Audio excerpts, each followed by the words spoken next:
Forgot to watch the showcase. The cheek of it. The cheek of it. Oh, I'm extra large today. Welcome, everyone. Sorry for kicking off this week's special episode a little bit late. I say it's a special episode. This is the second episode that I've ever done, so actually, statistically, it's not that special. But over time, this will become a special episode because we are focusing on just one particular topic. An Excel show looking at Summer Game Fest that concluded mere moments ago. I wasn't ages getting ready. It finished moments ago. And I'm sure if you're here live, then you've probably just come off the back of watching it. If you're watching this after the fact, then we'll dig into some of the trailers, some of the highlights, and have a little look and a talk about it. But while we're there, I see some good people in the chat. Give me your highlights. And my green screen's letting me down. As you can see, I've changed my background. So every week, when I have the time, which won't be all the time, I will change it up. This week's background is from The Ascent, which stupid green screen. I need to get shorter or fix it. There we go. I'll be down here. Close enough. So the background is from The Ascent. The OST is selected by Stu. We've got a little bit of NieR Automata, whatever it's called, the NieR game that is playing in the background. And I've made some little tweaks and adjustments to the setup in general for displaying things. But Summer Game Fest, so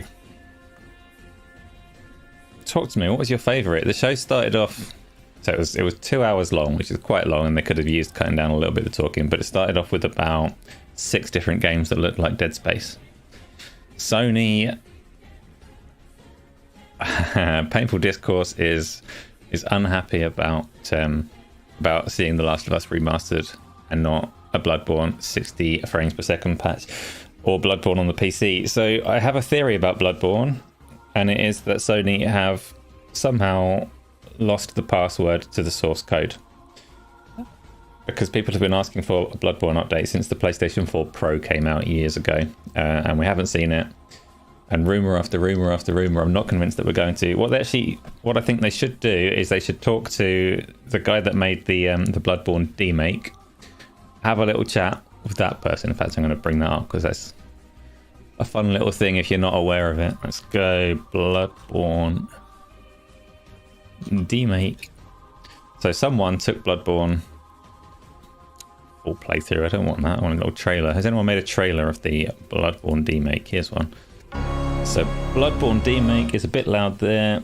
Looks like this.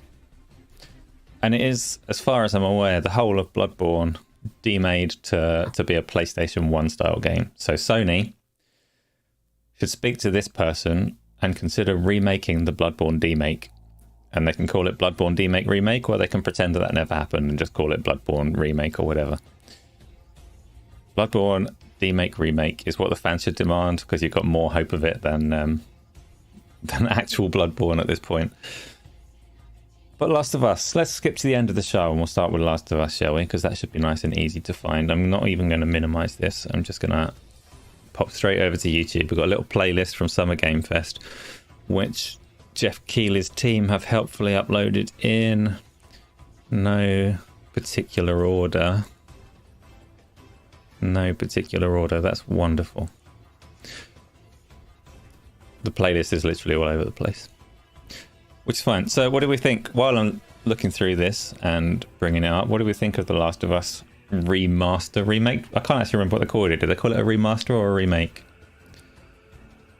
I saw in the trailer footage that it claims to be built from the ground up for the PlayStation 5, and they did some little slidey bars to show the enhancements and changes to the characters. They've made Ellie's eyes a lot smaller than they used to be to keep her more consistent with her future model. I don't see it at all. But what are we thinking on Last of Us? So obviously Painful Discourse is unhappy that he's getting that instead of Bloodborne.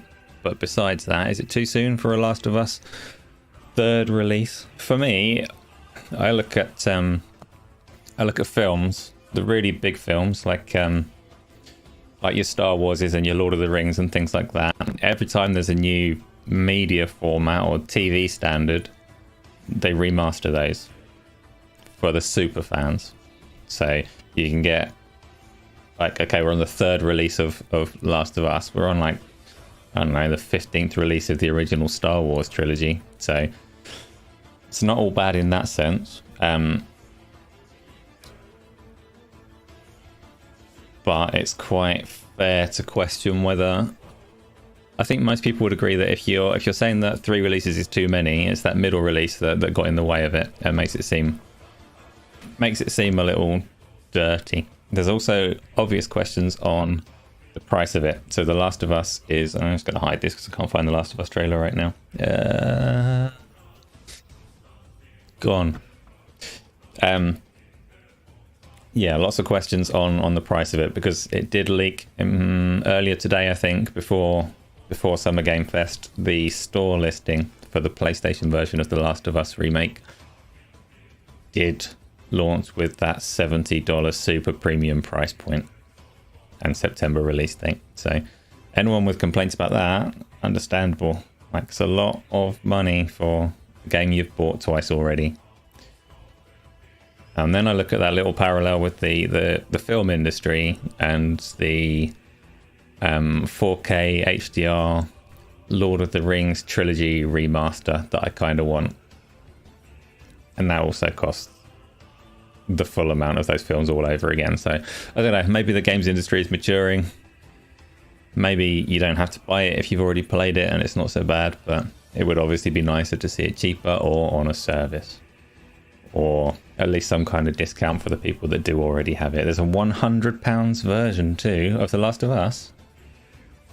Christopher Jones has just pointed out there's a £100 version. Not even dollars, like actual pounds.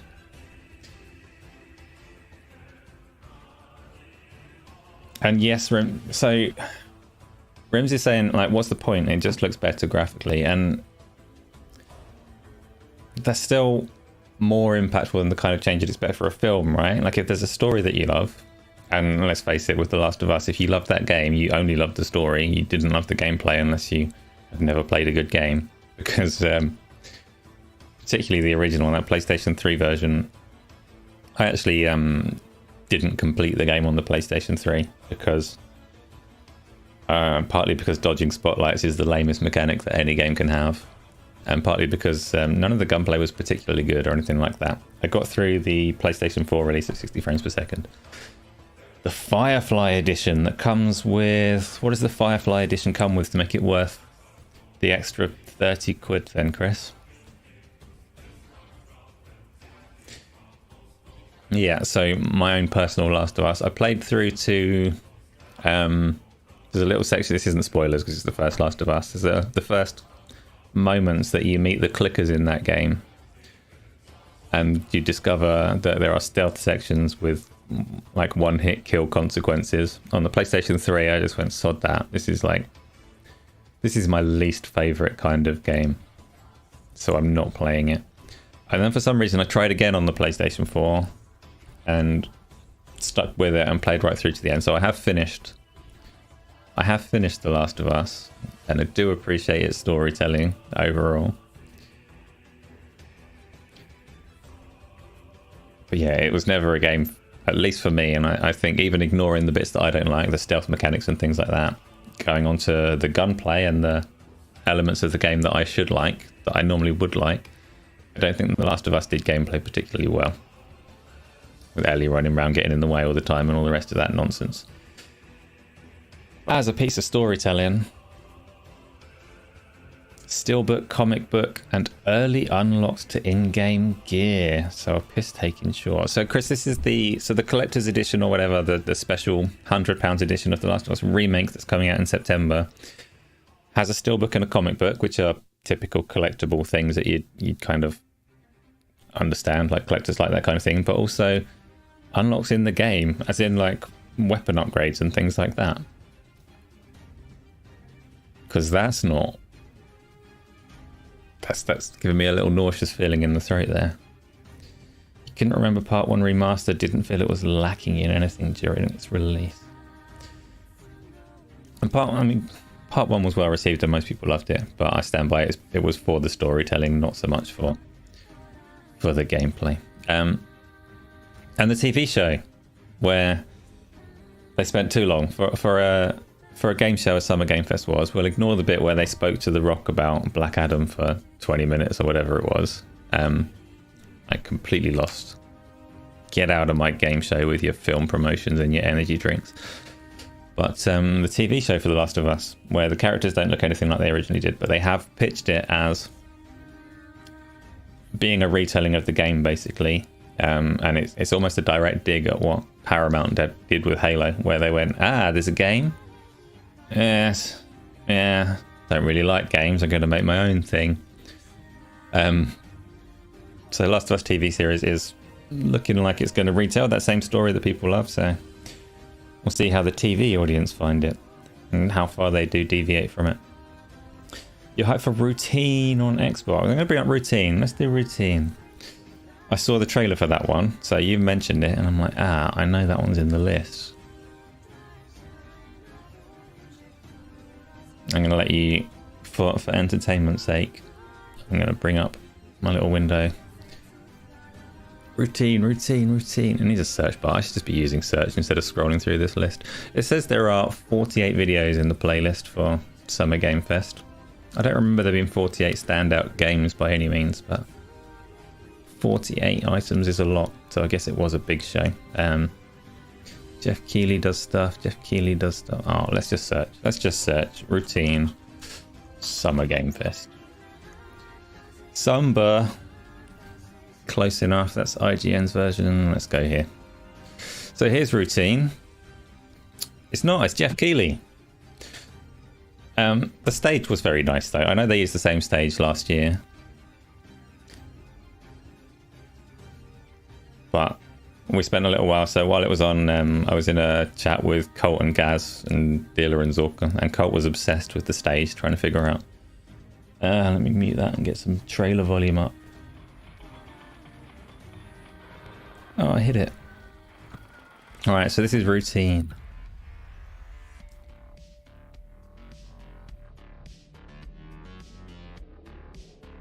Oh, okay. I didn't know from the name. This is one of the 6 Dead Spaces. It's the one with the robots. Yeah, so Routine has the Doom composer, right? And it's from a decade-old project. It's dark and it's eerie, and the guy gets killed by a robot. It's not. I'm not sure about his little price tagging gun. It's hard to say too much about this game because all you've got is a hint at the atmosphere, and there's like the music and the darkness don't necessarily marry up to tell me what the pace of the game is. So you look at the gameplay with this kind of camera focus and all of this, like, I've been zapped by a power socket, I've knocked over some tins. Like, it's got a very dark, tense vibe, but a little rhythm to the music that makes you wonder where the game's going. Like, how's it going to be paced? I don't know. We'll see. But Routine is one that you're looking forward to. Oh, green screen, come on. This is a result of going from one show to the other. So green screen will behave in future. Jeff, you can be quiet and we'll ease back into the music. Alien Isolation was one of Chris's favorite experiences last gen, and it gave you that energy. So it does have, so Alien Isolation is obviously like just the one enemy, and the whole vibe is tension throughout. The visuals for Routine gave me the same vibe, and the music didn't. So Painful Discourse, yes, it was announced 10 years ago, although new for this announcement they did say that it's coming to Game Pass, which wouldn't have been a thing that existed 10 years ago. So that's new. What else was there? Yeah, jury pending on Routine for me, just because I can't really tell what vibe it's going to land on. What stood out for me? So Oh, we had a whole trailer about Dick Wingbat. We didn't really see anything new except that you can customize him to be all kinds of different. I called them microtransaction Dick Wingbat. I'm not going to search for Dick Wingbat on YouTube because I don't think it will bring up the results that I want it to. But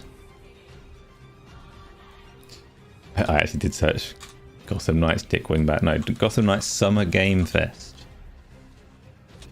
Get that little trailer. Summer Game Fest world premiere trailer. And just for the sake of it, I'm gonna Jeff talking. Let's go theatre mode for full on. See, Modern Warfare 2 is an interesting shout. We'll look at that one next, but let's have a little look. Oh, not her. Skip. I'm the executive producer. So they featured the correct character in the trailer, like Dick Wingbat's the one that everyone wants to know about. And then this city became my home. But so they showed Dick Wingbat and like Red Hood. I don't know the characters, but Dick Wingbat and Red Hood they showed in the gameplay trailer a few weeks ago, and it drew a lot of concerns from the way the characters moved, particularly the way that Dick Wingbat would glide along the floor between like attacking different enemies, and they didn't show any of that in this trailer to like, alleviate or confirm those issues. They just showed Dick Wingbat changing entirely through unknown mechanisms. They may look different, but they are all Dick Wingbat. It's up to me.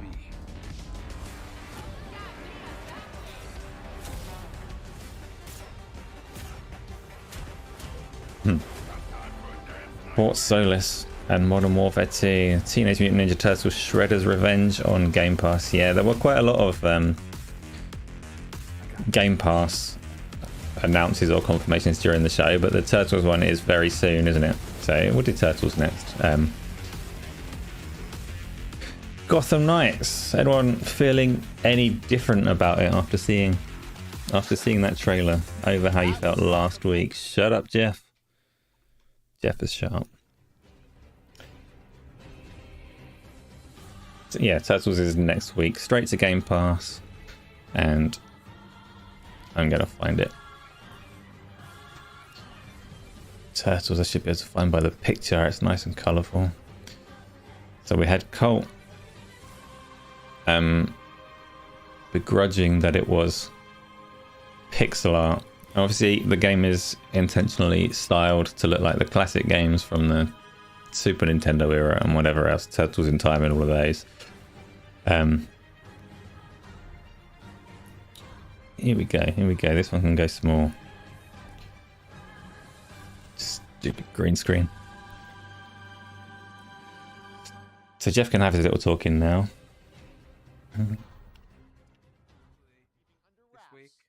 Fading. Yeah, exactly, KY. So that Gotham trailer didn't really show us anything useful in terms of how Gotham's going to turn out. Any love for this Casey Jones character? Like I was of age to watch Turtles when Turtles was popular, which you could argue was forever. I guess they still make those as far as I know, but why can I hear... Can I hear Jez Corden? Wait. Pause trailer. Need to find out what I'm listening to. I can definitely hear Jez and Rand. Here they are. It's a previous episode of Xbox 2 in the background, so they can DMCA strike this whole thing down if they choose to. Quiet Rand. There we go.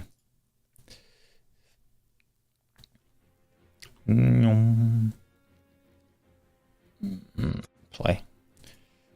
So Turtles without Jez and Rand in the background. Yeah, so that was the things that they announced for Turtles. Obviously, Game Pass next week. Casey Jones as a character, and 6-player online and local co-op, which looks massively chaotic. But if you got 5 people to play with, it's a good thing. It's good because, or by contrast, it's good compared to Battletoads. I preferred the look of Battletoads. I don't particularly like pixel art for the sake of pixel art. Battletoads on the Xbox was more of a like trying to modernize an art style of an old game, and I liked what they did with Battletoads, except that they never got around to adding any online play in it. So unless you actually knew people to sit on a sofa and sit and play with, the co-op was basically not there for a game that really was better in co-op. But Turtles has it, so, and it's on Game Pass. So who wants to play Turtles sometime next week? Up to 5 of you can volunteer. You can have 6 if you want, and I'll sit out. That'll be sad. So Chris, yeah, you like Battletoads 2020. I don't think I got past the first level, to be honest.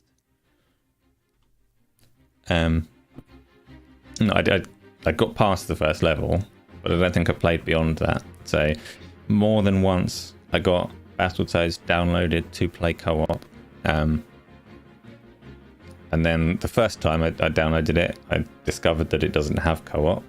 And the second time, I had forgotten that it didn't have co-op. So I rediscovered all over again that they never added the online stuff. That was disappointing. Apart from that, I liked what they did with the Battletoads. It was pretty fun. Turtles game, if it weren't coming to Game Pass, I probably wouldn't touch it. But it is on Game Pass, so why not give it a download and jump in with some friends and smash some stuff up. The early levels were basic. Oh, BA, you don't need to like insult me. I was having fun with my basic early levels, KY. They were the limit of my abilities. Yeah, come on, green screen. Yeah. Does anyone else think how good the Xbox Bethesda Games Showcase will be after the Sony and Summer Game Fest showcases? So before we answer that, we're going to cut through and say, how did you find the Summer Game Fest showcase overall then? So are you, because otherwise I can't understand your question, are you coming from a position where Summer Game Fest was better than you expected? Really good? Mediocre? Where was it? Not just for Rims, for everyone. How did we find Summer Game Fest? Was okay. See, that reframes the question on how good will the Bethesda showcase be after that. If it was just okay, I expect people will be very happy after the Xbox Bethesda showcase is my answer. As a meh from Isla. Did you watch it, Isla? I thought you weren't around for that. There was so much. There were like 40 announcements. There were colourful things. There was a very brief snippet of Minecraft. 7.5 out of 10. So, but how did it compare to your expectations? Were people expecting more from it, or did it surpass? Stu, you chose the music. You should listen to it. Solid showcase overall, better than previous years. It'll be, they also announced at the end of Summer Game Fest, they announced that next year is going to be a live event, in person and digital. Nice stupid. Yeah, the music segments are for the awards show, so I'm sure we'll still get those in December. The December show will be prolonged an extra hour. I'll have more advertisements. I'm English, I'm supposed to say advertisements. You don't get much from trailers. Yeah, fair enough. Stu, I'm fantastic. I'm wonderful. It's games time. We're not playing games, talking about games, but that's still good. You don't emotionally connect with showcases. See, showcases, obviously the traditional showcase like E3 where people would travel from far and wide and come together and actually meet the people that they've been talking to online and like get that celebratory atmosphere. I've never been to a big one of those. I've been to small ones, but I can understand why people love them as much as they do. Digital ones, like, you take less from it, I suppose. It is just a big like absorb this marketing session. But if you are into games enough to really like try and keep on top of what's coming and when, no, the format wasn't terrible. Darktide looked awesome. So I'm gonna get Darktide up next. unless I've missed something that somebody else suggested, in which case apologies, but we can get to it. We got time. It's a nice relaxed talk about everything Summer Game Fest, so there's time. It was relaxed until I keep seeing this green screen being a dick. I'm gonna fix that. I'm gonna shrink it. I can do that, no problem. Give me... Cut that down and the clip won't matter as much. There we go. So that should bother me less now, hopefully. But I've reduced my camera, so now it only goes up to here. It's fine. It's fine. Nobody needs to know. Don't tell anybody. And I'll get back to what I was supposed to be doing. So that was Turtles. We're going to find Darktide, Warhammer, Darktide, Summer Game Fest. GameSpot are like monsters on YouTube. They're coming up first on all of these searches, even above the channel that actually hosted the trailer. But I'm not clicking them. I'm going to the original. So Jeff's talking.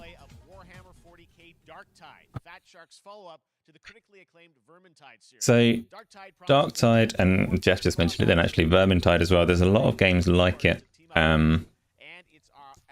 Obviously Vermintide 1 and 2, but also Aliens, whatever it was called, the co-op one that's on Game Pass at the moment. You got Back for Blood and things like that. There are a lot of like wave-based co-op shooters. So the question is, does this look better or worse than the rest of them? And the people that I was watching it with, so Dealer Cult, Gaz, Zorka, they were quite enthusiastic about this one. I think it looks okay, but I'm not sure it looks better than the aforementioned. There's some neat, so it's got a little blend of like melee guns and a bit of magic in there as well. There's a bit of head popping magic in a bit.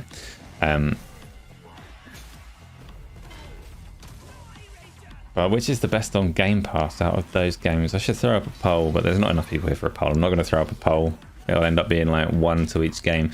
So if you had to choose between Back for Blood, Warhammer Vermintide, Warhammer Darktide that we're looking at right now, and the Aliens co-op game, which is like the go-to? Which one would you play first? It does, to be fair, it's more crowded than most of those games, and it's got like smoke and stuff, nice and atmospheric. Darktide because 40k is better than all the others. See, I've never embraced any like Warhammer lore, or I don't even know how 40k like is tied to other Warhammer stuff in any particular way. I've never really done anything Warhammer. I'm gonna play possibly tomorrow, possibly on stream. I'm gonna play the Total War Warhammer game, but that's the high fantasy Warhammer, like dragons and probably elves, and I don't even know. I've never played it. What are you watching, Tony? I don't know. Probably like Pornhub, knowing you. What are you watching? You tell us.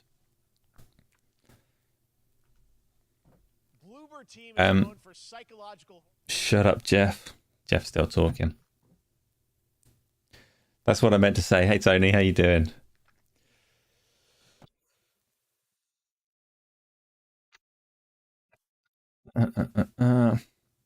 What else then? So, Tony, you just arrived. You must have watched Summer Game Fest. Spy on your PC. No, I just know what you're up to. So the 40k title of Warhammer comes from it being set in the 41st century. So what? There's loads and loads and loads of Warhammer games. What ones are good and what ones are bad? You can tell me that. I can't tell you because I've got no Warhammer experience, really. You haven't seen anything? Oh, Tony, you missed the whole of Summer Game Fest. There were 6 games that looked like Dead Space. There was some colourful anime Japanesey games that probably will turn out to be dating sims because they have a habit of presenting things that look cool and then disappointing you.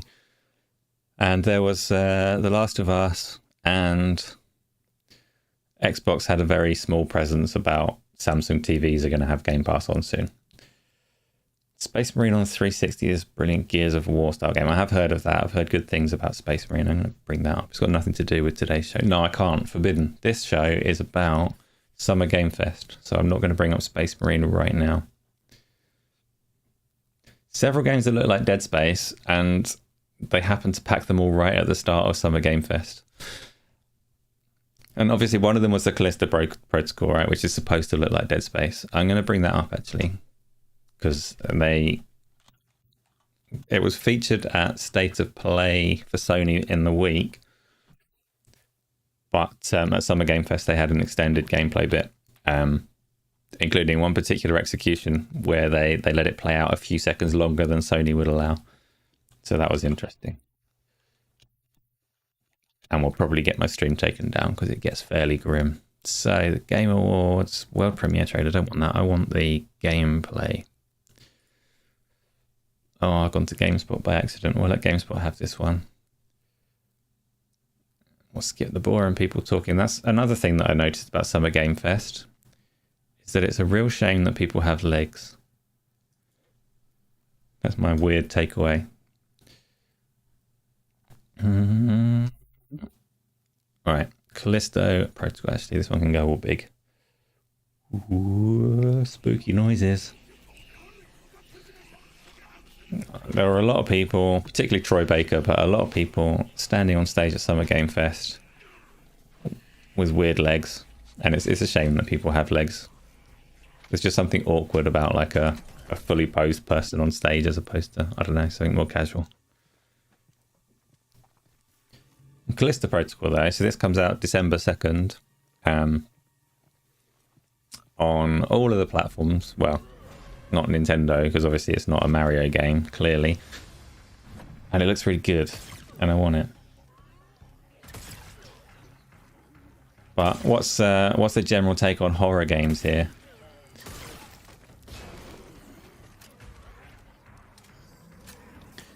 Troy Baker leaves a sour taste after his Shield NFT. So Troy Baker made a mistake endorsing an NFT platform.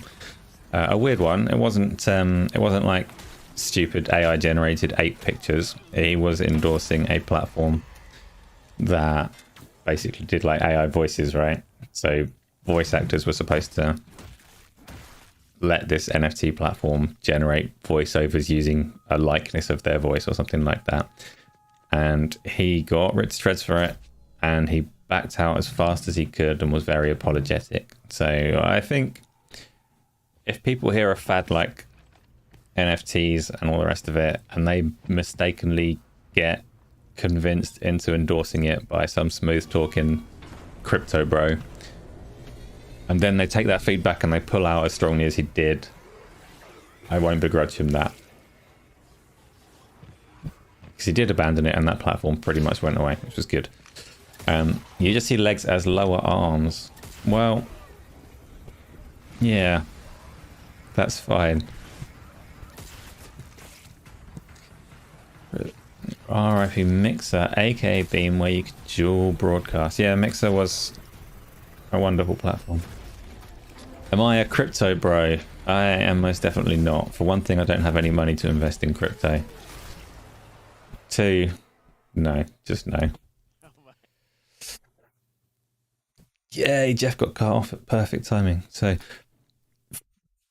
I've said before on Go Live and things like that, so most of you probably are vaguely aware, but for me, horror games, I didn't play them for a long period of time. So I played them when Resident Evil was fashionable, from 1 up until Code Veronica. But I've never liked stealth games, and horror games are innately going to have a lot of stealth. If they, oh shit, I didn't drink my coffee. This is now a bad language podcast. I've probably been swearing all through, I don't know. I don't like stealth anyway, and horror games are innately going to be stealthy. But when I started game streaming a year or 2 ago, it's a genre that lends itself very nicely to sharing. So I started playing them, and I've played through the Resident Evil remakes. I've played through the Evil Within games. Have I played any others that are scary? Like Phasmophobia with the VR headset for scary. But I started playing them anyway. But I've never played any of the Dead Spaces. And Callisto Protocol doesn't look very stealth based, so I'm happy about that. Don't leave myself on small mode. Are you not enjoying the whatever that was from YouTube? Recommended Summer Game Fest videos and something about Steven Seagal. Apparently, we're not doing it. We're not doing Steven Seagal. It's a game thing. Tony, you're not in live chat. Yes, you are. I can see you.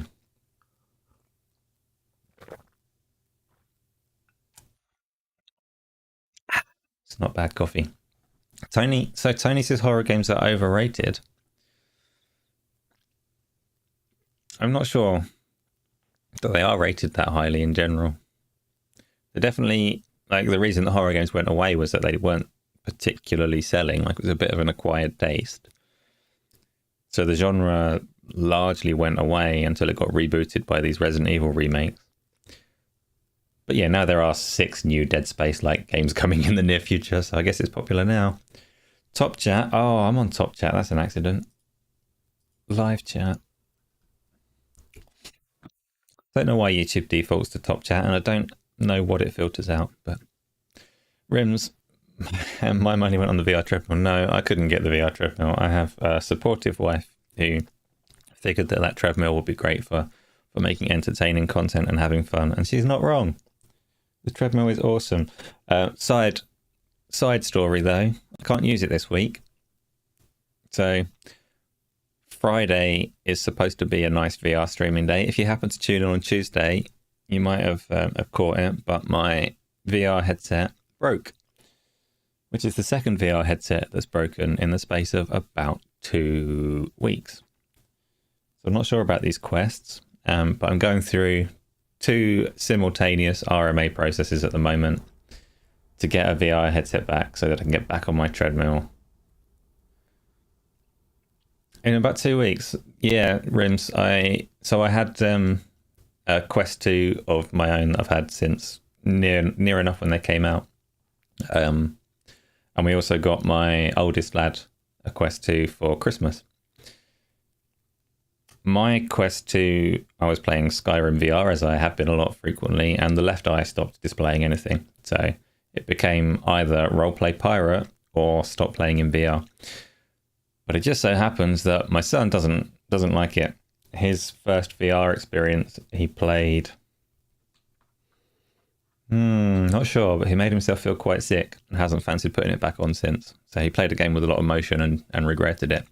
So he said, yeah, I can borrow his Quest for a bit, and within 2 weeks I broke it. So both the screens still work, but the bottom half of it is a horrible white haze. It's not rendering properly. And my own Quest, so they were both ordered through Amazon, and the first one I spoke to Amazon and they were like, oh, okay, we just give you a refund, send it back. And I got that resolved within about 3 minutes. And the second one, I was talking to Amazon for about 2 hours, and they made me talk to Meta. So Oculus, Facebook, Meta, they made me talk to their customer support, and now they've said that I can return it to them for a replacement. It's taking a lot longer. Breaking my son's Quest, but I'm getting it replaced, and I'll even help him with, I don't know, like nutrition. I'll keep him fed and stuff. That's a fair trade, right? Feed child, take their things. Nothing villainous about it.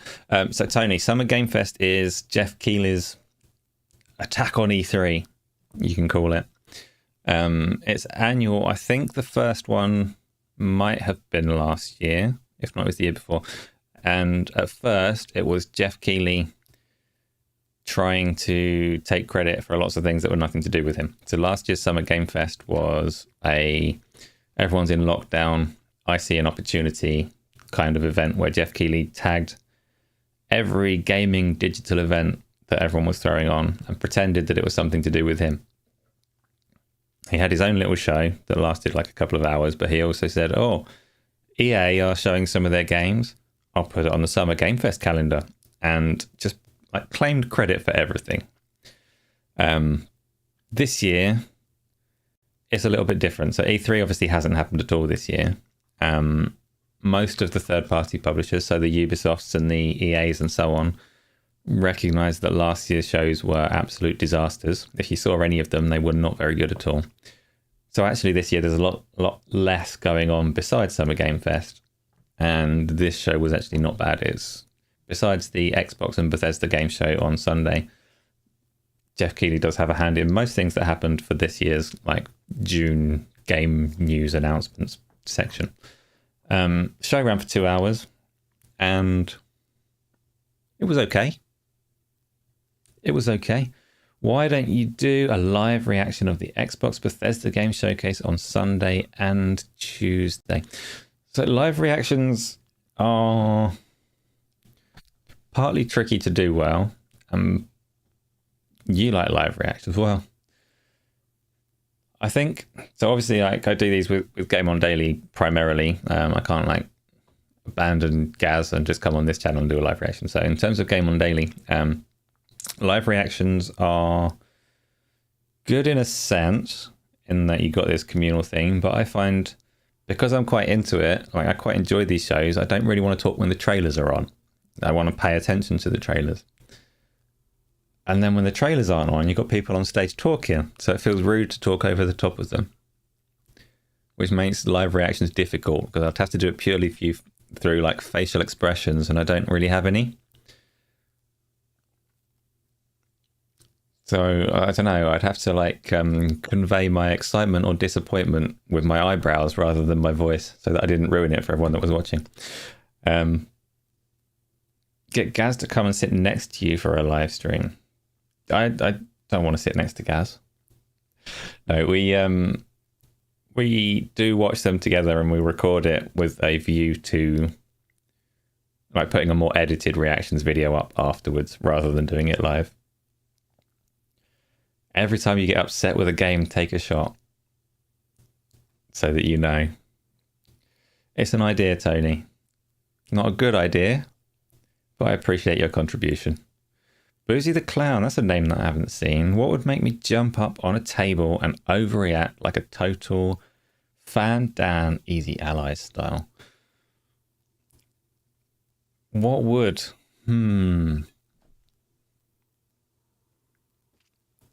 I mean, I'd absolutely definitely break any table that I jumped onto, which isn't to say that I'm massively like overweight or anything, but I am clumsy. So it would have to be... Oh, Tony's got it. It would have to be some kind of... Yeah, it would be Xbox saying, we were wrong. All of our games are going to come to VR in some capacity now.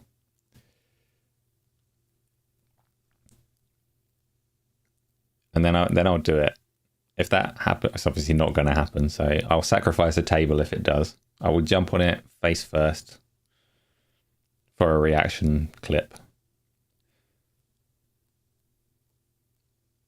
But besides that, obviously I know everything that's going to be in the Xbox and Bethesda showcase because I get all of the insider information. So it's going to be pretty difficult to surprise me.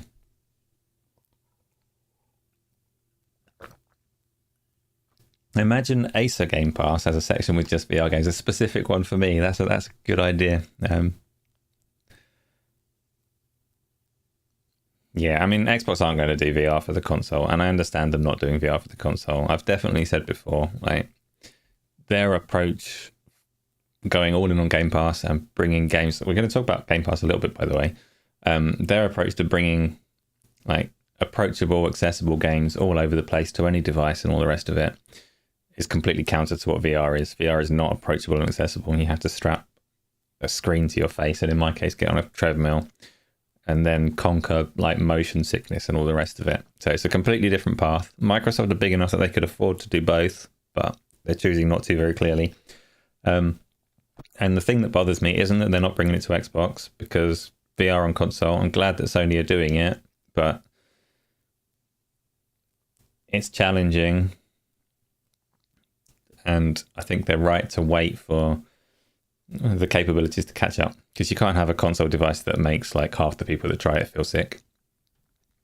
So it's fine. VR is niche and can stay that way, or niche if you prefer, and I'm okay with that. What I'm not okay with is when they say Microsoft Flight Simulator reveal cause you to shout. Are you a big flight simmer? You can do that one in VR. I've not played Flight Simulator, but yeah, the thing that bothers me about Microsoft VR support is when they're talking about it. Obviously, at some point in time, they talked about bringing it to Xbox, and my theory is that Phil Spencer was all for it, and then he tried VR, and then he got motion sick and decided to cancel all of the plans. But they always talk about how they're looking at the PC space to see how the technology develops and all the rest of it. But adoption in the PC space would be notably higher if Microsoft, like, even a tiny bit supported it. And I am, of course, talking about Forza Horizon and Forza Motorsport. It's absolutely wild that they haven't put those in VR. Flight Simulator, you can. So Flight Simulator VR did eventually come, and it was not through Microsoft willing it. So Asobo, the second party partner that made Flight Simulator for them, took fan feedback, and they had really strong fan feedback from people. Like, it's quite a different audience that play flight sim games, and they got a lot of feedback from their fans saying we want this in VR, and they managed to make that happen. So you can play flight sim in VR. Forza's much more broad appeal. The audience isn't necessarily asking for it in the same way, but it would be incredible, and they could do it, and they just choose not to. Microsoft hired a guy who converted Halo to VR. So you're saying there's hope? Microsoft did a Halo VR experience. I don't know if anyone's played that. This is well off a topic for Summer Game Fest, but there is on the Windows Mixed Reality portal, one of the only exclusive things on the Windows Mixed Reality portal is a Halo shooting gallery experience. And it's atrocious. I'm going to see if I can find that.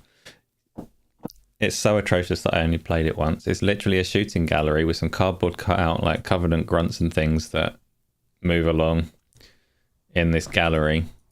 And then it gives you a score at the end. And then to conclude the demo, like a warthog drives in with the Master Chief, and these bay doors open, and you can see like a Halo world. And that end moment is like, oh, you're not going to let me go there, you bastards. Halo shooting gallery. I can't see it.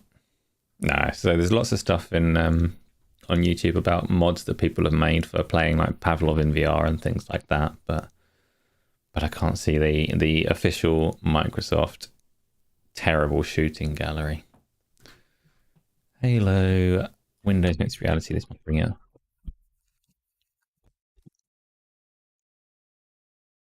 Halo Recruit. That's what it's called. Oh, it's someone playing it. I'm not going to credit this guy right now. I'm just going to bring it up small. Am I? Oh, it's Windows Central. That's fair enough. Windows Central don't need credit. Don't know who that is from Windows Central, but Wug Wug Wug's an interesting one. I always say Wug Wug Wug, and I've always heard Wug Wug Wug from the Halo 1 elites, but Halo fan lore is that it's wart, wart, wart, which I disagree with. It's a Wug Wug Wug. But no, wart, wart, wart. This is your channel, so talk about whatever you want. This is true, Tony, but this is a Summer Game Fest special. Massive wart. No, wart with an O. This is her. This is.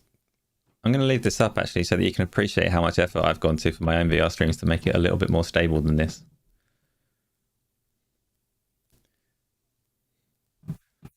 But I'm going to skip ahead. Pull the trigger. Show me Halo. This is Microsoft's foray into VR. It's very sad. His name is Richard. That person is called Richard. That's good to know. It is, like I say, it's the Windows Central YouTube channel, so I'm sure most people are already familiar with them through Jez Corden and Miles Dompierre.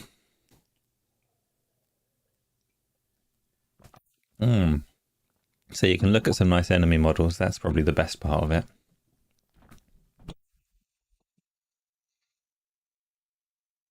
And then we'll get back to Summer Game Fest. We will get back to Summer Game Fest in a minute.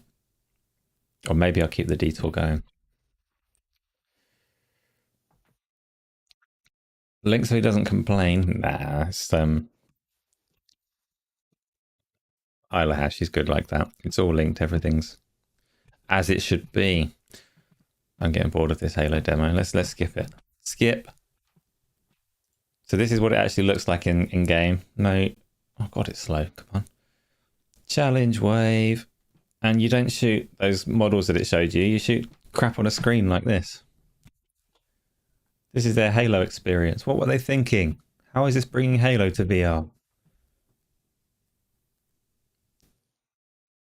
And then they wonder why the adoption's low and why people say there aren't any good games to play. And when you get to the end of it, I'm going to assume they've got it at the end. Have they got it at the end? Yeah, they have. You get to the end of the shooting gallery and it gives you a score. Goat Sim 2? I think that's a good question. We'll come back to Goat Sim. We'll come back to Summer Game Fest in just a second. Yeah, Master Chief turns up. He's got a warthog, and it shows you outside, and there's like there's a Halo ring there, and you think, oh, the end. Start the shooting gallery again if you want to. Let's bring my OST back. TV's gone.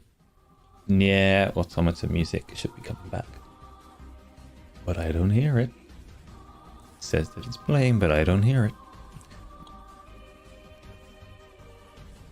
Try that again.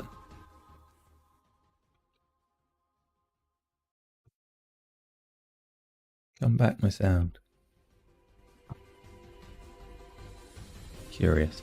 Anyway, oh, you can hear it. It's just not monitoring for me. Okay, that's fine. That's fine. I'll let you have the music.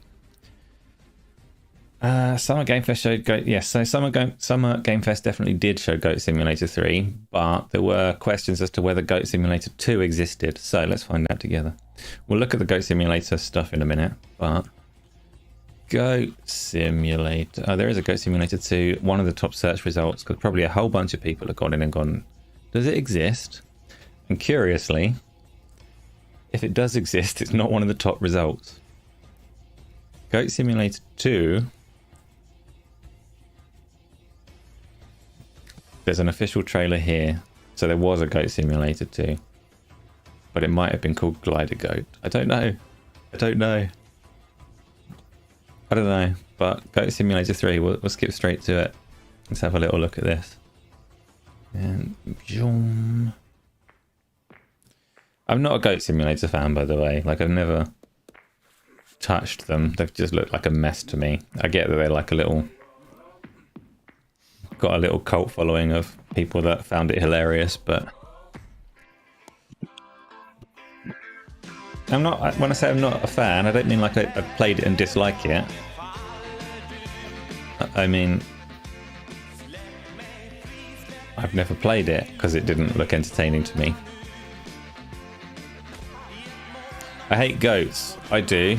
I would hate them if they were headbutting me, yeah. Would I?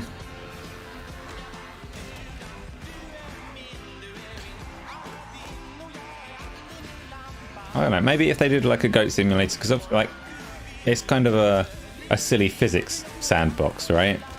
Which could be entertaining. So maybe if they did a proper next gen heavy physics goat simulator, I might be able to have some fun with it, but isn't this the zombie game? Oh, yeah, the trailer is, yeah, the trailer, I've been told this, I don't actually remember the Dead Island 2 trailer, so I'm going to bring that up because I'm curious. The trailer apparently is very similar to the Dead Island 2 trailer of some kind. I'm going to assume it's... Oh, yeah, I see. I see the likeness already just from the little clips that I'm seeing, so let's have a little look at that.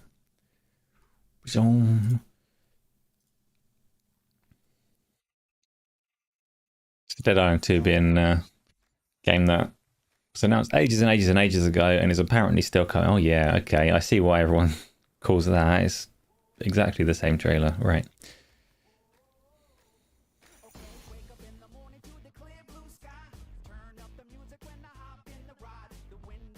Yeah, so you can see the inspiration for the Goat Simulator trailer.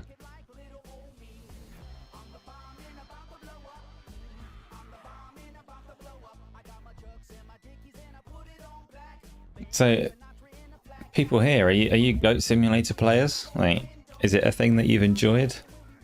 Are you looking forward to Goat Simulator 3? Did you know there was a Goat Simulator 2? Is there a Goat Simulator 2? I'm not sure we quite got to the bottom of that little problem. Oh, I've cut the top of my head off. And I've still got green screen issues. Oh.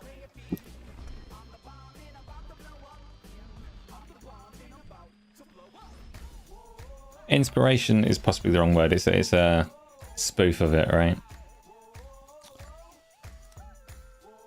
You didn't know of a Goat Sim 2. I kind of hope that there isn't one and that they just named this one like Goat Simulator 3. Because they didn't feel like following conventional numbers.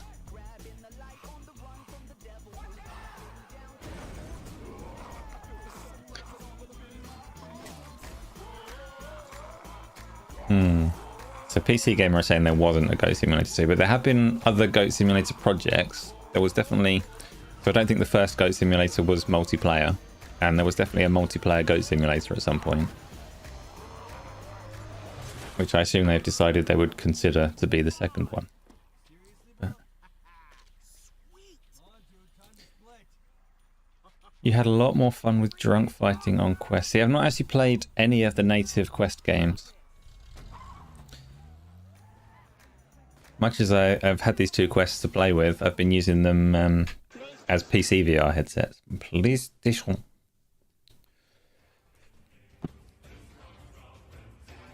And it's no secret, I love my VR games.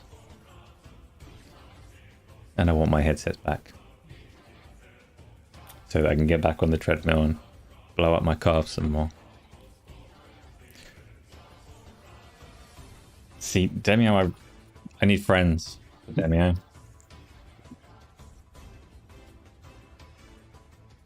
I have Demeo. I think I have... Oh, my head's gone.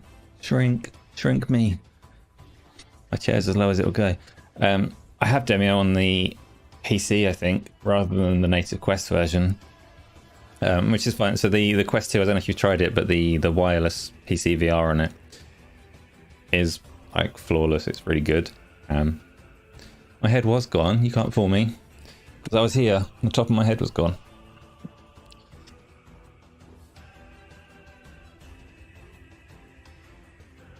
But yes, I've played Demeo with Cog. Yeah, I would like to play Demeo with everyone that would play it with me. It's also so Demeo's recently announced, or recently released, I should say, the Pancake version as well.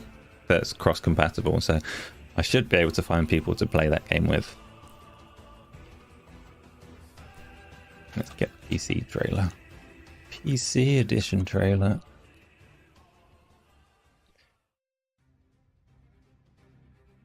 PC edition gameplay trailer. I do want to play this, like, very much. Because I've only heard good things about it. Dark dungeons of forgotten memories. The mighty guardian found himself Vasectomy rover. Is that like a little...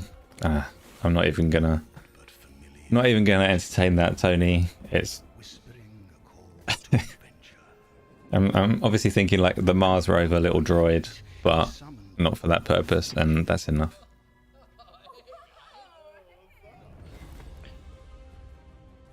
Alright boys, what's the plan of attack here?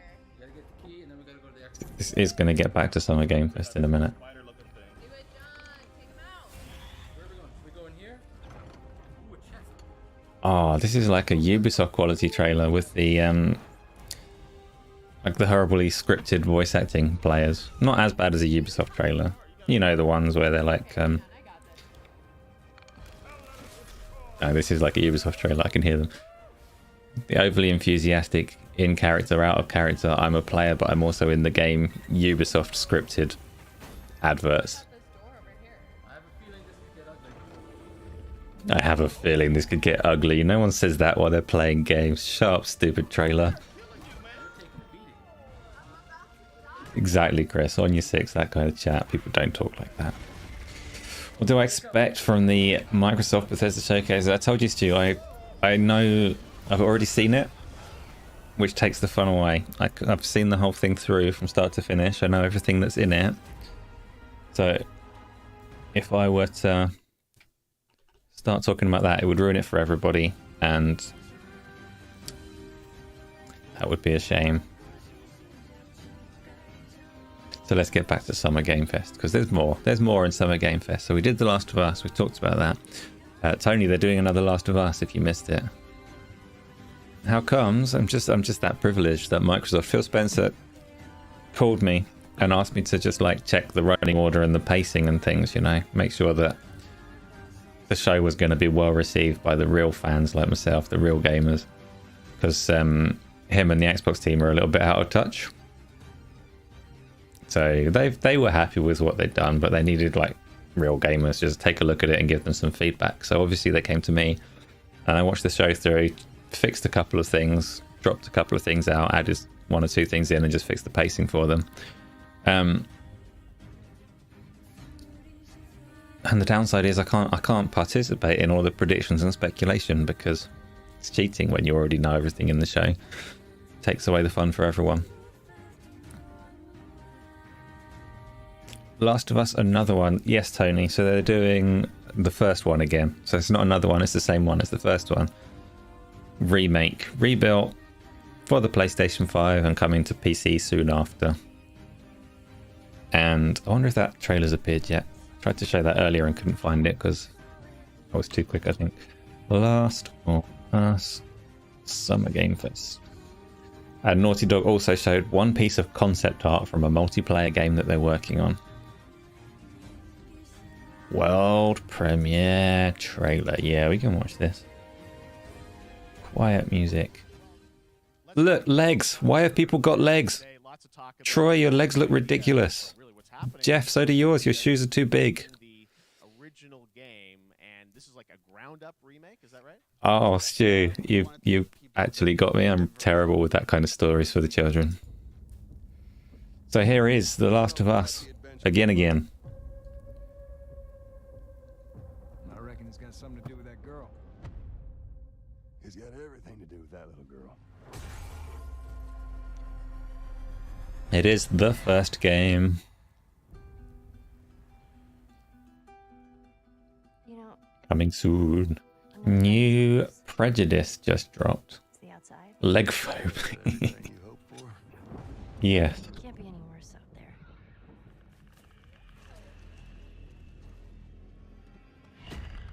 See, I will play this though. So we talked about it enough already at the start, but Once upon a time, I had somebody that I cared about. And in this I say that I'm not that enthusiastic to play it. get you killed. I can take care of How many myself. close calls have we had? Wait for the PC version. It's in that place where it's not fresh. It's just The Last of Us again, so I don't need to play it on the PlayStation.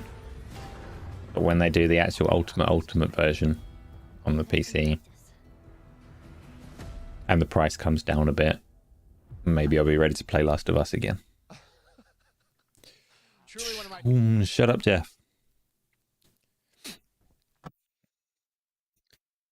She's a baby again. Well, it is the first game again. In fact, there's a little bit more that they do go into show. Let's bring that up. They do the little comparison so you can see how they've improved it. See, they made her eyes smaller. She's less of a baby than she was the first time around. And they made Joel a bit shorter. You were too tall, Joel. So they shrunk him down a bit. And they totally remastered the fireplace. There you go. Worth the money. Oh, none of you can see that. I'm a dick. Worst demonstration ever. So just the things that I said about it, cut those out, put them back a little bit. Rewind. There you go. Eye size.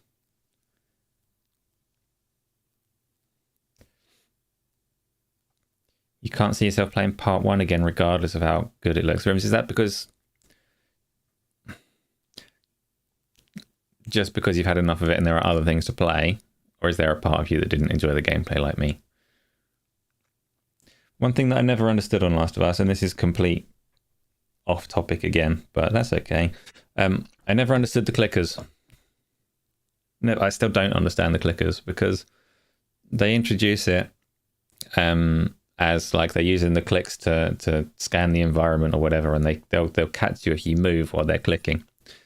And I thought I was up against like Daredevil, basically. I had to stealth past Daredevil. Like, when they're clicking, they can scan the environment, so you need to be hidden for those points in time or very, very still. But in practice, that's not how they are at all. And I never quite figured out their mechanics. They just seemed like ordinary enemies. Like, you'd sneak up on them or sneak past them in the same way as you would a normal enemy in any other terrible stealth game. So maybe I missed something. Maybe the clickers behave more like I expected. Like, on the nightmare-y, I can't remember what they call it, grounded difficulty or the hardest one or whatever. You really liked the remaster and it was your first time of playing The Last of Us. Yeah, it was essentially the same for me. It wasn't my first time playing it, but it was the one that I finished. Got to the end and completed, so... He had too much legs and they had to reduce them to appease leg folks like me. You reckon that Joel's got no legs in The Last of Us remake? It's an interesting theory. But yeah, it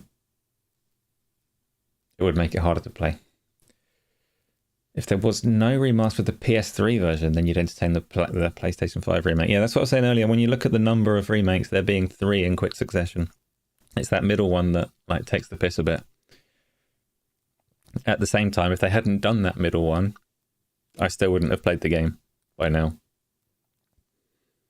So I think the problem in the Last of Us release schedule is more that PlayStation 4 version cost too much. They shouldn't have sold the game again on the PlayStation 4 for a frame rate update. Whereas this remake is like more fair. Spider-Man is next. What do you mean Spider-Man is next? Spider-Man wasn't talked about in Summer Game Fest, but obviously they did talk about the PC version of Spider-Man at Sony's State of Play in the week. It's not the next game on PC. The Last of Us Legacy Collection thing is the next PC game. Sun something. Do you want to talk about Midnight Sun? Oh, so no, I think... So, Isla, I think Tony was talking about the next PlayStation games going to PC. Spider-Man is in August, I think. Uncharted is in July. But Midnight Suns is a good shout. We'll talk about that next. £99.99 level fare. See, the $100 one, though, that's for collectors who will just pay whatever. Because they want trinkets. So, like, the kind of Halo product listing is almost more forgivable than the base price. The £70 price I've got more of a problem with than the £100 price. Because, yeah, Mo will pay, people like that. So corporations that want to rip off Mo by giving him a £30 tin can case thing, fine, go for it. People are going to be so pissed when they realise that Midnight Sun is an XCOM game. So, Chris, that is a thing that was very much deliberately omitted from Summer Game Fest. So I'll bring that up while we're here. But Midnight Suns, despite rumours recently, like a month or two ago, there were rumours that the game was in big trouble when they had to start it again. And that's clearly not true because it is coming out in October, which is pretty soon, and they showed absolutely no gameplay. And you're right, it's because it is a tactics, XCOM, Gears Tactics kind of game, and those don't trailer particularly well. But yeah, debuting a game or selling a game and marketing a game without showing what that game is surely going to backfire. Whoa, Ashen One, welcome, thank you. And that's, I'm such a fraud. That was a Persona inspired alert in the corner that I really need to change because, as I said last week, I don't actually like Persona. I like the art style and the alert's nice for that reason, but I like JRPGs that aren't set in schools, so I need to go in and update that. Otherwise, yeah, I'm a massive fake fan. Still, thank you for stopping by and giving it a subscribe. Midnight Suns, back to it. Oh, what kind of sun is it? Is it the one in the sky? Must be. Midnight Sun Summer Game Fest. I've heard the name many times, but not considered whether they're talking about like a star or a child.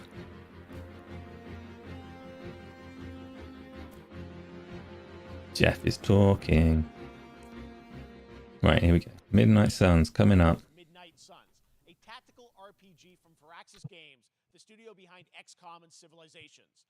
Heroes from the Avengers and X-Men crossover with supernatural ones like Blade Here we and go. Ghost Rider for a battle against Lilith. Saw a lot of yellow, yes. Demons.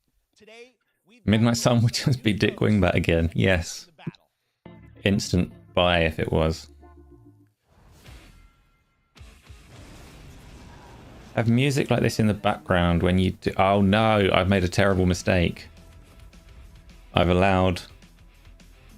Even though I knew it was there, I've allowed the Metallica Master of Puppets from this trailer to play, which is definitely getting this video struck. Never mind. So, Rims, what do you mean have music like this in the background when you do a live stream like today? Surrender your pain to me, and I will make you whole. Chris, you don't get to separate DC and Marvel as different universes because we can do what we want with our imaginary games. Dick Wingbat can traverse Marvel and DC. Exactly. Transcends continuity.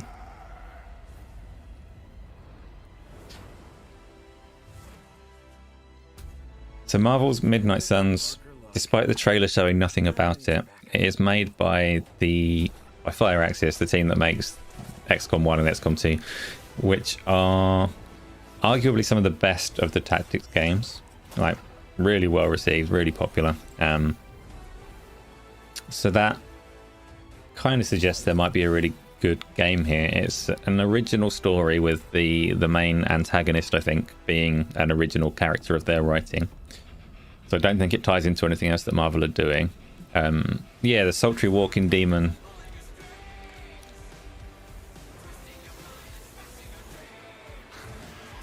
So original story, tactics game, probably going to be really good, but they did talk about a system of like deck building and cards as well to mix up weird Demon Hulk and weird Colt Eastwood. But also, why does Spider-Man, when has Spider-Man ever needed a disco ball on his head? Who is this disco ball Spider-Man? Nobody knows. Is it Peter Parker or is it an entirely different disco-loving variation from the Spider-Verse, multiverse, whatever? Disco Stew.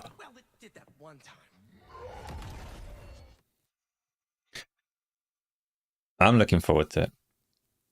Much as they seem to be ashamed to show what the game is, I'm looking forward to it. Shoom.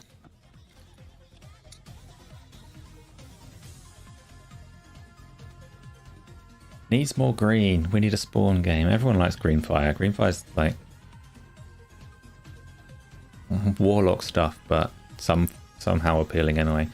Stu says, in your opinion, the music on Go Live doesn't actually make much difference, and in fact, sometimes there's a certain tone that takes you out of the chat occasionally. So the music on Go Live is chosen by Gaz. It's all his fault. There are a couple of tracks in there that actually really bug me because I have like earbuds, so they're quite clear.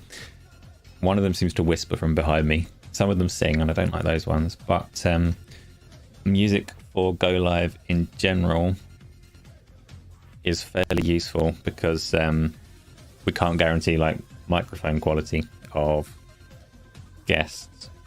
So a little bit of music can do a lot to drown out a little bit of static. Reactions after the Xbox show. Yeah, so on the GameOnDaily channel, we'll be doing that. So on Saturday, we've got our usual Go Live where we'll talk about all of this stuff again and whatever else has been going on. We're going to talk about Forza in a minute, by the way. That's a thing I meant to get to. So Saturday at 9, we'll have the usual Go Live. Sunday, we'll have a special bonus episode, which should be at 9 o'clock as well. So the Xbox show should be done and dusted, and we'll be doing a reaction show, as you say. What's on my chest? Nipples. Boobs, yes, mostly. The t-shirt's a Final Fantasy t-shirt. That is Cloud with his signature sword and all the rest of it. And I have a wire across my chest. That's my earbuds. As far as I know, there's nothing else on my chest. I hope not. It looks like eyes instead of nipples. Nope, those are actually a cut, slits into the t-shirt. Them's my nips. Blue one and a red one. No, they're actually both blue. That just comes across weird on camera.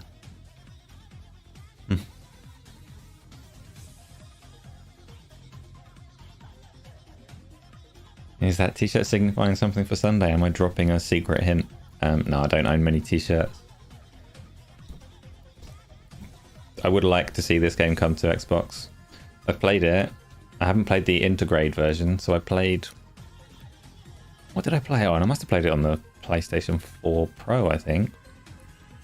And I haven't touched the PS5 version. I wanted to play it on the PC, but the PC version has some horrible stuttering issues. Digital Foundry had like problems with it, so didn't touch it. And for that reason, I'd quite like an Xbox version of Final Fantasy to appear, obviously preferably on Game Pass and all the rest of it, because I would like to play it again. I've not done the Integrate DLC, and I do like Final Fantasy 7 enough to have it on a t-shirt. And the remake was good. Which I consider a massive fluke, because I don't think Square Enix are capable of making good games. They lucked out by making a good Final Fantasy 7 when all odds were like suggesting that they'd make something crap like they normally do. Not a fan of what they've done with the Final Fantasy series, as you may tell. And in fact, let's look at Final Fantasy 16 while we're here. It's not Summer Game Fest, but State of Play happened this week as well, so it's fair game. We can look at Final Fantasy 16.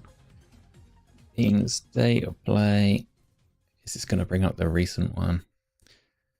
Dominance trailer, they call it. Final Fantasy 16, with me as a Final Fantasy fan. In a world ruled by tyranny and some crap like that. In fact, let's pick this up. I want to know what you all think of this. Not my failing green screen.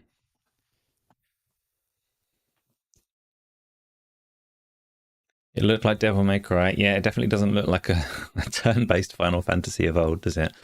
Which obviously 7 Remake isn't turn-based either. But 7 Remake managed to kind of capture the feel of the old games despite not being like them. This one,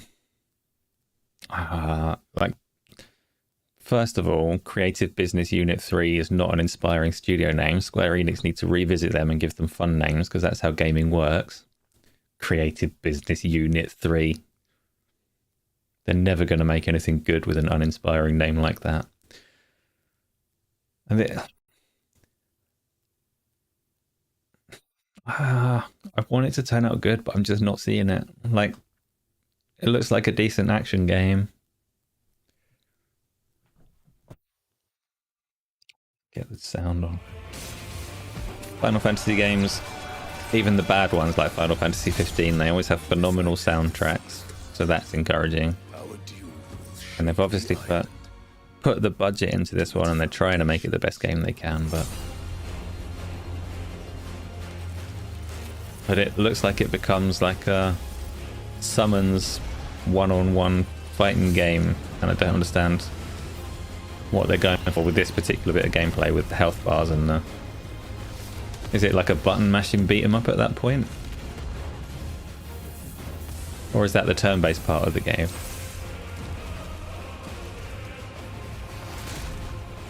This bit just looks silly. There will be losses. Impressive, but silly. Yet for every citizen who falls, another can be bred. Tony, Final Fantasy 15 is not an awesome game. Another can be built. The Empire will live. Turn-based, you don't like?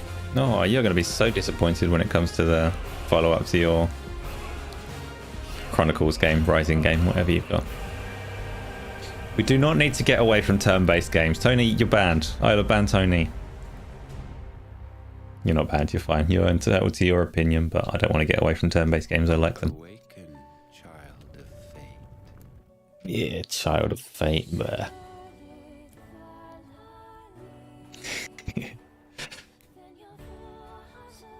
No, turn-based games are good. Not every game needs to be the same though, so that's fine. As long as it's not set in a school, I'll give it a go. You honestly like Final Fantasy 15. You had tears at the end. So it has really good music, and it's not so much when I criticize Final Fantasy 15, it's not so much that the story running through it is necessarily bad. I can't particularly remember it, to be honest, so it wasn't something that gripped me. But it's the rest of it. It's the stuff around it. So, what's happened to Chris? Did you ban him? I don't actually see. Oh, yeah, you got to bounce. No worries, Chris. I will catch you another time. So Final Fantasy 15 has its through story, has great music for the through story, has some good set pieces. The combat wasn't particularly good. But the bit that really bugged me was the rest of it, the Ubisoft design that they went for. So Final Fantasy 13 got massively criticized for being too linear. And it was for like most of the game. That game didn't open up until right at the end. So that was like this shape. And then Final Fantasy 15 was like this shape. Started really wide, but really boring. All these like monster contracts on a Ubisoft map.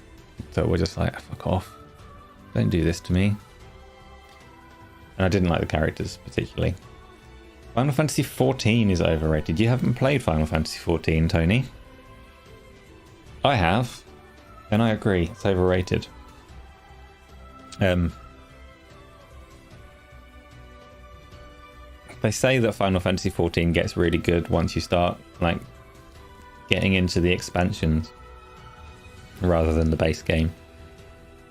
But it takes a lot to get there. The start of the game is like cringeworthy, it's horrible. And the game is like, it, as far as I know, you can probably still play it on the PlayStation 3. It is a reskinned World of Warcraft with like the worst parts of Final Fantasy lore as a setting. So all of those stupid, what are the things called? The Kupo things? Mogs? Are they Mogs? Moogles. Moogles they're called. And I hate them. Hate's a strong word, but yeah, 14 I can't get into. Not a fan of the setting, not a fan of the Warcraft reskin, and not a fan of the way it's monetized.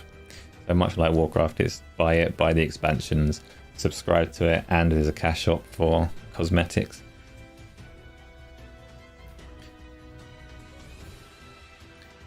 Bear and breakfast.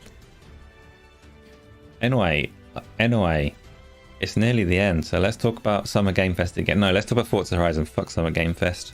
No, we'll come back to Summer Game Fest, but did you see the leak today that the first... I can't talk about this, it's going to be in the show. Maybe I should give Phil a phone call and take this out of the show because everyone already knows.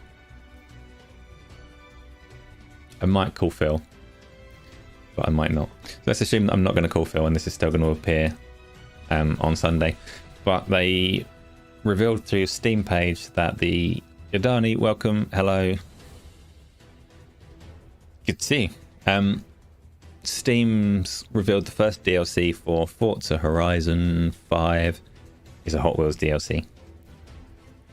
Which is good because Forza Horizon 3 had a Hot Wheels DLC that was really cool and it looks the same basically.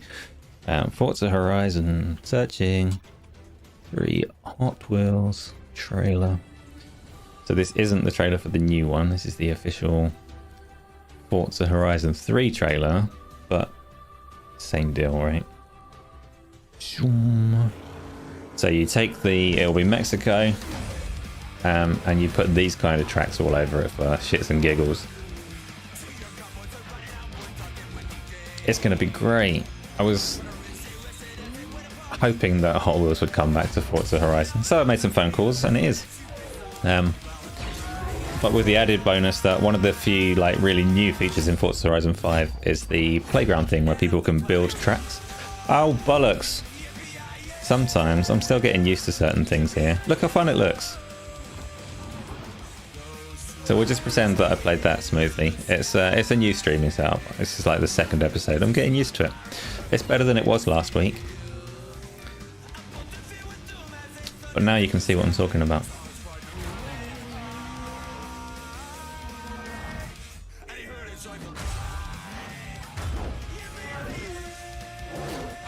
Cool though, right? That's like obviously not as good as playing any racing game in VR, which is the expansion that I want for Forza Horizon. But if you must pancake your driving games, a Hot Wheels expansion is the one. And Forza Horizon 5 is getting that soon. How soon? Very, very soon. And shut up. Still getting used to these buttons. Gone. But I've made it all look nicer. Actual Hot Wheels game has better tracks. Does it though, Tony? It won't have better tracks than the things that people can create with the playground mode. Have you actually played the actual Hot Wheels game? I've heard bad things about the microtransactions in it. But other than that, it looked pretty good. It was just also pretty expensive. It was half price during the recent sales on PlayStation and Xbox, and I would very nearly picked it up. But then I remembered that it's a pancake racing game, and I've already got Forza Horizon, so I didn't pick it up. There's microtransactions in Hot Wheels, yeah, and season passes and all sorts. You can buy all the extra cars and things, like the van from Turtles is the one that I know about, but lots of microtransactions apparently. Just to say, you've been unlocking stuff just by racing. There's a lot more that you can unlock by paying.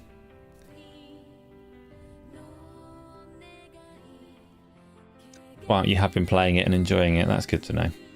Anyway, back to like closing up on Summer Game Fest. We've had the 6 Dead Space games, none of which were actually Dead Space. Dead Space was the one Dead Space game that wasn't at Summer Game Fest. Pancake racing games, Stu, you must know, pancakes are flat. Every game that's not in a virtual reality headset is a pancake game, and I mean no disrespect.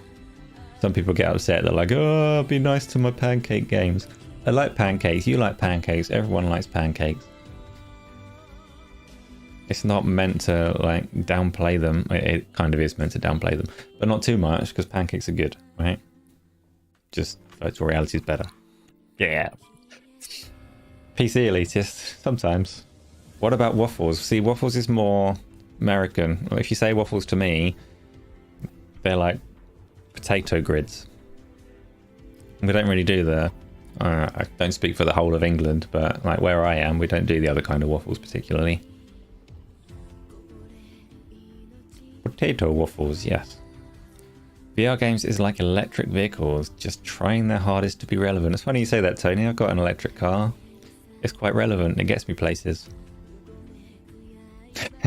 Taj, how you doing? And Daj, the latecomer, did you see Summer Game Fest? You tell me what the highlights were if you did, or what you thought of the whole show. Pancake better? Pancake better? Outrageous.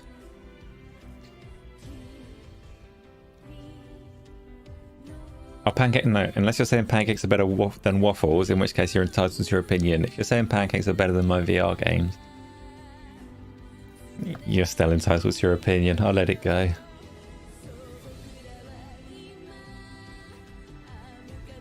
Right. Weird. This is completely unrelated. So my oldest boy was looking to buy a monitor today. He's got enough money to buy his own monitor. And he was going through specs and trying to figure out what he wants and what's good for him, whether he wants like a resolution increased or his frame rates or whatever else.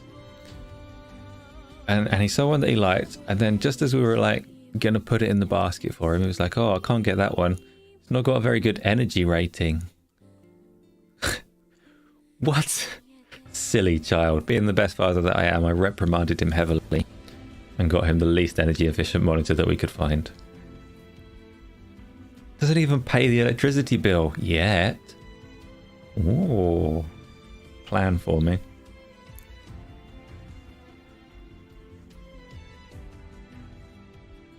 You don't have to wipe the sweat off your forehead when you're done pancaking. Don't tell Meta, don't tell Facebook this. They're probably listening, so they probably know.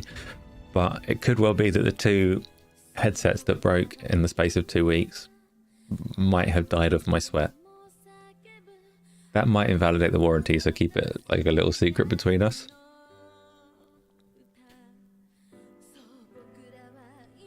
Atomic Heart's still coming this year. Where did you hear that, Dodge? Did they say it in Summer Game Fest? Atomic Heart wasn't present there. They didn't show anything of it. You won't post this to TikTok until I get them repaired. Good. Good plan.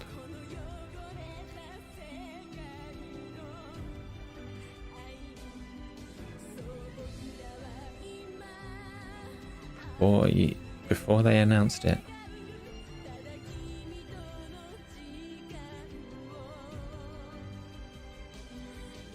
Summer Game Fest. What have I missed? The weird dating games.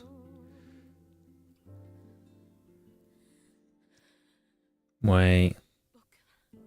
I don't ignore anything. I probably do. Like, not on purpose. The music is exactly what you asked for, Stu. I actually can't hear the music myself right now. So I don't actually know what it is. But it is the NieR Automata OST full orchestral version as requested last week by you, yourself, and only you. So if it's terrible, it's your fault. And if it's brilliant, good choice. I should actually be able to hear it, but I can't. In fact, you can't hear it at the moment. Yes, you can. Weird, suddenly I can hear it. Are you apologising for your own selection? It's fine.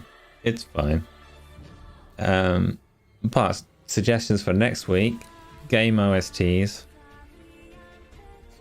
anything that you want as the background music, I can do it. Well, again, I'll get copyright struck for most of them, but that's fine. This channel doesn't mind a few strikes, doesn't make any money or anything, so no problem. Klonoa is, yes, on the list. I wanted to get Klonoa on one with a background that kind of vibed with it. Not that I've managed any kind of vibing with today's efforts between the Ascent and NieR Automata. Am I reacting to the Xbox Showcase? You're not the first person to ask.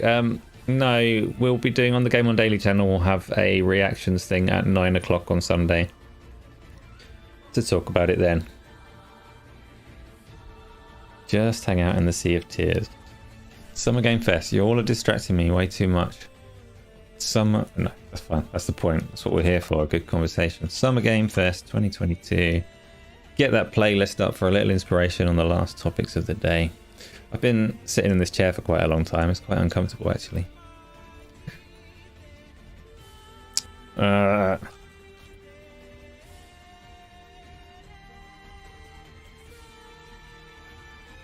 You can see what's going on while I'm on it. So Summer Game Fest. Go to the Game Awards channel. They've got a handy playlist.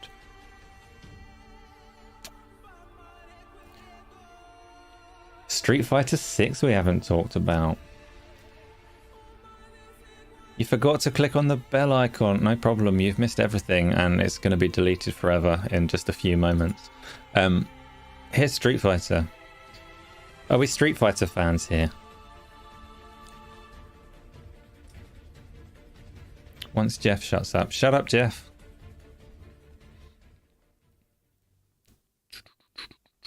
Officially confirm a character coming to the game and show you the exclusive first gameplay footage. Street Fighter can die. That surprises me, Tony. You're the one person I know likes fighting games. Why can Street Fighter die? What looks so bad about it? Apart from all of them, like all the guys looking like they're inflated in a weird way. Rims is off. I missed that.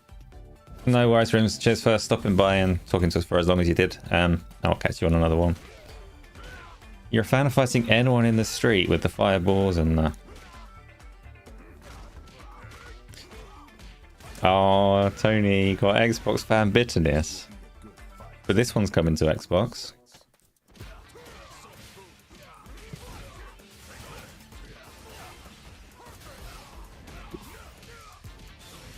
And I think it looks gameplay-wise better than Street Fighter V was. Like, mechanics look more interesting. Not sure about that weird green Was that supposed to be blood on the floor? Do they bleed green?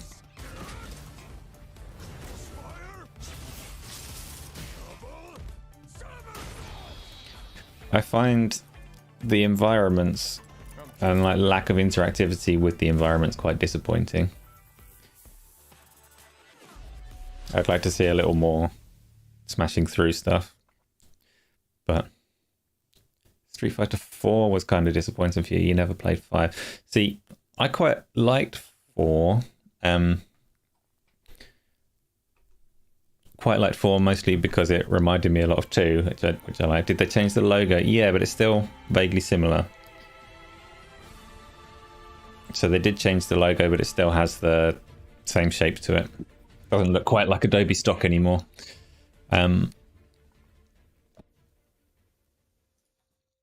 So I felt like 5 deviated away from the Street Fighter that I enjoyed a bit. I can hear the music this time. The NieR stuff is quite distracting. That's okay. So again, let's have a little look through the playlist. So we've had a look at Callisto Protocol, which does look good. Very gory, but does look good. Call of Duty. Let's have a little look at Call of Duty. We haven't done that yet. This might be the last one that we touch on, unless there's anything else that anybody's like curious about. So Call of Duty Modern Warfare 2. Boats and oil rigs and water and rain and stuff. Let's blow this one up. You be quiet, you be loud. There we go, everything's working. Yes, Tony, this is, we probably won't watch all of this, it's a bit long, but they showed a whole level of Call of Duty Modern Warfare 2. And it looks a lot like a Call of Duty game. Layers of Fears. We can talk about that. We can talk about how ridiculous that name is. The correct name was Layers of Fear 2. Not to make fears plural. Layers of Bored to Tears. Okay, fine. We won't talk about Layers of Fears. Xbox would never make a COD exclusive. Well, you'll note that this demo has the PlayStation button prompts. The marketing deal is still in full effect. The open beta for it is first on PlayStation. So Microsoft have no particular clause on it yet.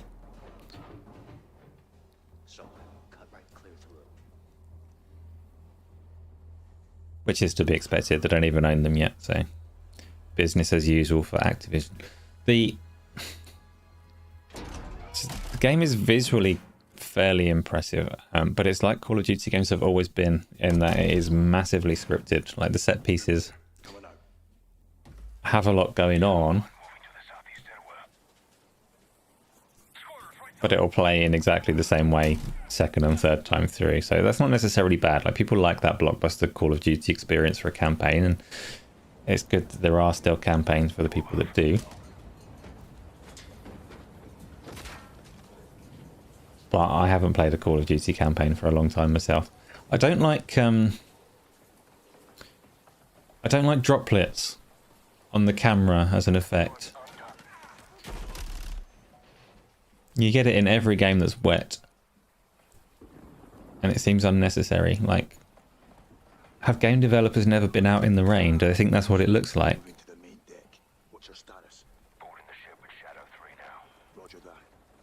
It definitely doesn't. You can get hit in the face with rain and you don't get weird little droplets. Pet peeve. I hope that goes away at some point. There is a game called That Isn't It. So yes, Tony, Layers of Fear was a game. Today at Summer Game Fest they announced Layers of Fears with an S on the end. Multiple layers of multiple fears.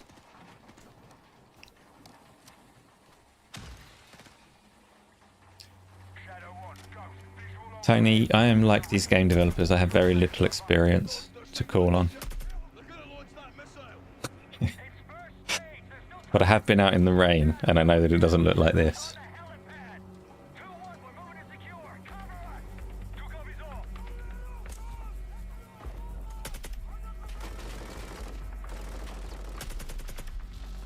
You don't know why it needs another one. So I've never played Layers of Fear. Are you familiar with the first Layers of Fear?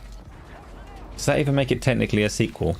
If you add an S on the end, can you like make it without using the IP rights?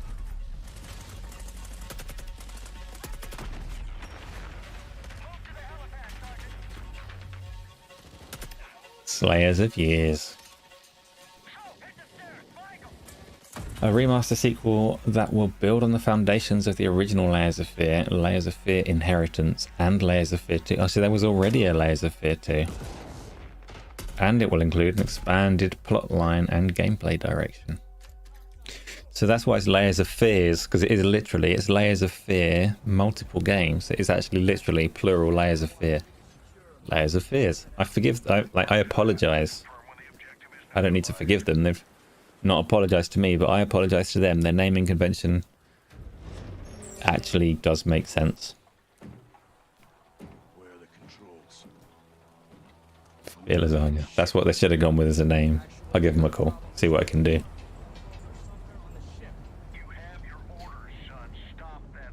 Super scripted Call of Duty game, but at least they don't have last year's Call of Duty with its World War setting where they had the like PlayStation climbing mechanics.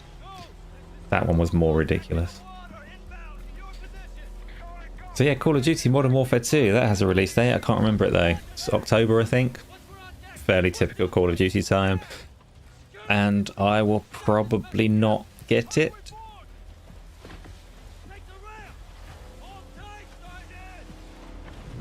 I will probably wait for the acquisition and the game passing of that particular one, and then I might have a blast through the campaign, because I don't actually mind the whole blockbuster spectacle approach that they take. At this point, you would want Xbox to have every developer pick from a box a piece of paper and work on that game. Tony, that's a terrible, terrible idea. Terrible idea. I hope you feel ashamed. Unless your concern is that actually those developers aren't working on any games at the moment. I think they are. I think they're all pretty busy, really. So, oh, that's what we didn't touch. So Xbox and Phil have been doing some PR runs, and they have said that there are...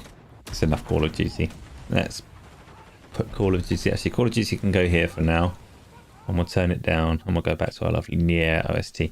So they have said that they will have 5 first-party games at least. They're on course to have at least 5 first-party games in the next fiscal year, which is considerably more than the last fiscal year, right? You love lasagna, but would you love Fear Lasagna? Maybe. But yeah, 5 first-party games, and that obviously can vary in size, and they might be being cheeky and including like Grounded in there or something. But if we're lucky, maybe Xbox are going to start releasing games on like a more regular cadence, and we'll all have lots of Xbox stuff to play and talk about. And what else have they said?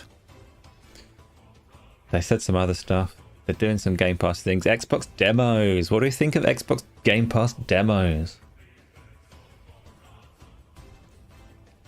So they've announced, there were rumors of it like during the week, but they've confirmed it now. They're calling it Project Moorcroft or something. And it is the inclusion of demos within Xbox Game Pass. Yeah, it's difficult to say good things about that, because for every demo that's in Xbox Game Pass, you're obviously not getting that full game. So you can argue, like, as long as if they're keeping up the service as it is, and then they're adding demos on top of that, how can you complain about such a thing? You're getting more for your subscription. But realistically, it surely is conceding that they can't get all the games they want onto Game Pass. So when you get a demo, it's like they're settling for a demo rather than the full game, and we as players are settling for a demo rather than the full game, which is not unexpected. Like, it's not a direction that I expected Microsoft to take that service, especially so close to all the stick that Sony got for PlayStation Plus trials. And we kind of thought those services would converge at some point, but didn't expect Game Pass to be coming down rather than PlayStation Plus going up. In there, it's a dev choice, so devs can just pay for a demo instead of a full game. Devs don't pay for it, so devs will get money from us playing their demos. Microsoft will be obviously paying, well, you'd assume paying out less than they would if it was a full game. They promote it as you put a demo in Game Pass if you want to, and you get all kinds of like analytics back on how it's performing, which is a weird take because I'd expect if you put a demo on Xbox right now, you'd be able to get analytics on people playing it. Stu is off from those things. No worries, Stu. I'll catch you on another one. Yeah. So you'd expect those analytics to be available anyway. So essentially, it's a weird addition to Game Pass. On the plus side, they've also announced on the game streaming side of things that if you've already bought a game, presumably digitally, if you've already bought a game outside of Game Pass, those will become available to stream soon as well. So in the way that most of the Game Pass library, you can fire up your streaming service and you can say, I want to stream this game from Game Pass. You'll be able to do that with your own catalogue of things that you've bought, if that's the way that you prefer to play on things. And that's a positive, and that will marry up well with the cloud stuff coming to Samsung TVs and all the rest of it. So more ways to access cloud gaming and your catalogue becoming available to you in the way that it should be. But the demos thing is a weird one, which we could probably talk about for a while, but to be honest, my butt hurts, so I'm not going to. You're downloading NieR Automata right now because you want to hear more of this music. Have you played it before?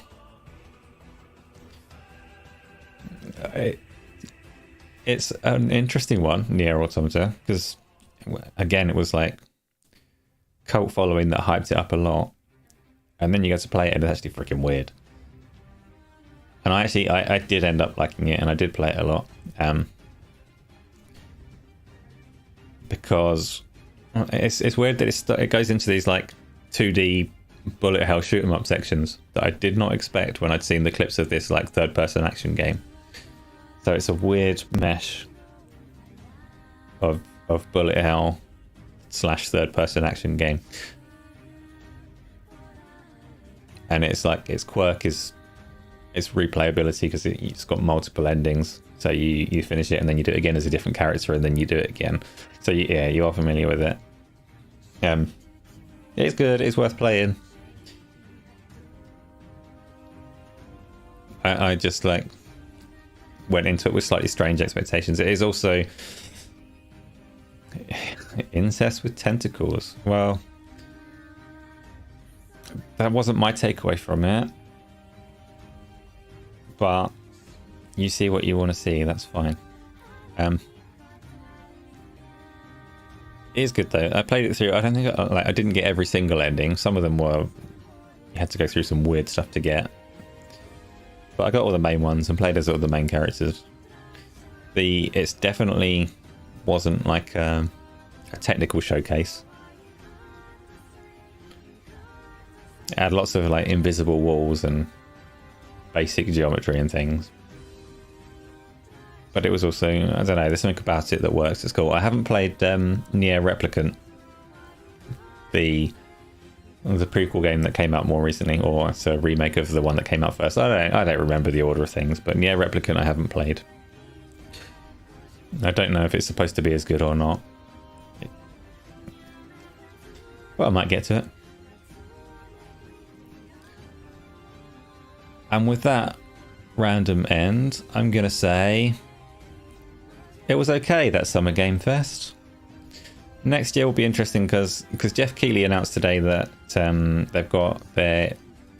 I started to say this earlier and completely lost my train of thought on it, but they've got Summer Game Fest next year is going to be a digital and an in-person event. But the ESA that run E3 have also announced that E3 is going to be back next year as an in-person and digital event. So who knows where the good stuff will be next summer. It's a bit of a blow for Jeff to have the ESA competing for attention, and And that's okay. I'm going to prefer whichever one has the people that don't have the legs. Like, don't have people standing on stage. Legs are weird. E3 should stay dead. I would agree, Tony, but they're not staying dead. They're trying.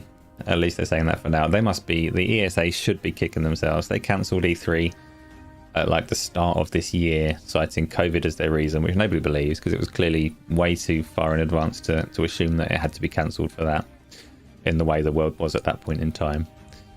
And now they're sitting there seeing all of the other events have gone ahead just fine. And it's going to be hard for them to claw back relevance next year. But it does mean for us, it's probably going to be 2 shows to watch, and both of them will probably be about half as interesting as one show was this year. We shall see. And anyway, that's it for the second episode of this show that I'm sort of putting on my channel. So thank you for coming by and chatting. I do like these. I don't know, time's flown by, so it must be working to some extent. But anything that you want to see changed or improved or featured or all the rest of it, just like all the other shows, like tell me what to do, and I will maybe consider it, unless it's a Tony suggestion, in which case I can probably dismiss it before he's said it. You tweeted me twice. Oh, no. So Isla's tweeted Tony. So yeah, there's some question on whether YouTube notifications are particularly working or not. For me, YouTube very consistently informs me that I'm streaming on my own channel. So live cam on feet, please. Yeah, Tony suggestions dismissed. But I do appreciate them, Tony. Like, I always know it's going to be a great suggestion that I just can't actually do without offending someone somewhere. And that's the end for today. So hit bells and like stuff and subscribe and tell your friends and enemies. And tomorrow we'll have some kind of stream. I can't do my normal, usually regularly scheduled VR stream on a Friday because my VR headsets are all broken. I will substitute it with a Pancake game of my choosing. I don't know, I have to make a thumbnail. Yeah, tell your enemies. They might not be interested, but they might be. They might love it. And I will see you some other time.